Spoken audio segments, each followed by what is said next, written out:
A very common misconception, vaccines don't do any good. Do we know vaccines work?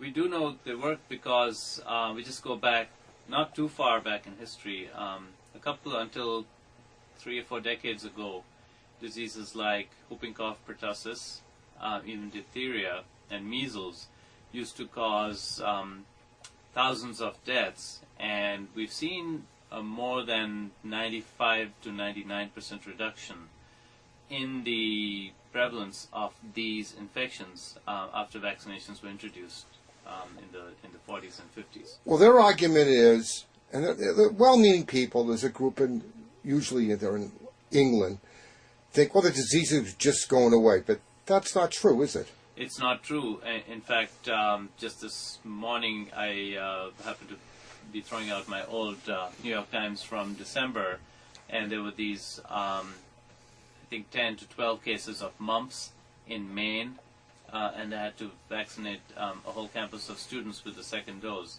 So you would think this is, a relatively isolated northeastern state. Where does mumps come there from? But obviously, most infectious diseases, well, only one infectious disease in the world has been eradicated, and that's smallpox. And all the others are still occurring in different parts of the world. And we have global migration and travel, and they seem to pop up every now and then, including in a highly immunized population. Well, in Iraq, there are people risking their life to immunize kids against polio because there's polio in Iraq. And when they start immunizing certain pockets, we don't see polio.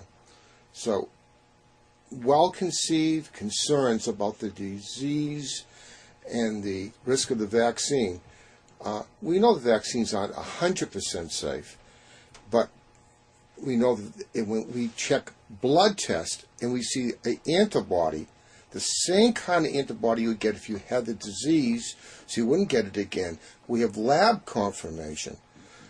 But I can't make someone believe something that they already made up their mind. But I don't see cases of meningitis in my practice. When I first was in practice, I used to see one kid, sometimes two, 1 year 4, that had Haemophilus influenza or pneumococcus.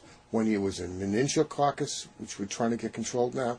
But those two have been, the first we mentioned, have essentially been eradicated in the first year of life. Is that true? That's true. We haven't seen a case of Haemophilus meningitis. The last one we saw was 1992, and that was about 2 years after it was recommended that all children in the United States under 5 get Haemophilus vaccine. So we've been very successful at nearly eradicating these kinds of invasive bacterial infections and many viral infections with vaccinations.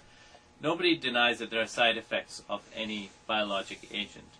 But the benefits in terms of eradication and prevention of death and disability due to these vaccine-preventable diseases far exceeds the risks, which are very small and often, frankly, exaggerated by groups that are opposed to the concept of it. In fact, if you want to be a doctor, a nurse, a healthcare worker, probably work in anybody's clinic, they check blood antibody levels. They don't take your word you got the vaccine so much anymore. That alone should give you a flag saying, maybe there is truth that these vaccines do work. And we know there is not a perfect world.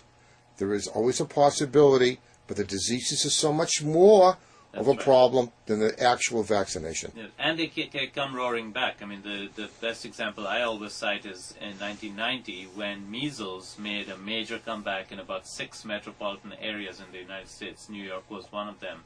And we had hospitalizations and deaths from measles all over again. And it turns out that was basically we were under-immunizing. We were giving 1 dose at that time. Only to the young. And now we give 2. That's right. And we don't see it. Right, so we've taken care of largely of the problem of waning immunity in later years, which was one contributing factor to the kind of recirculation, reappearance of measles. There was a college that was in the NCAA basketball tournament upstate New York. No one was allowed to the game, but they didn't want people to meet because there was measles up there. That's right, yeah. And so, and again, to some people this is inconceivable. I thought we got rid of measles years ago. Well, we haven't gotten rid of most infectious diseases. And that's one reason to keep up our levels of immunization to prevent them from staging a comeback.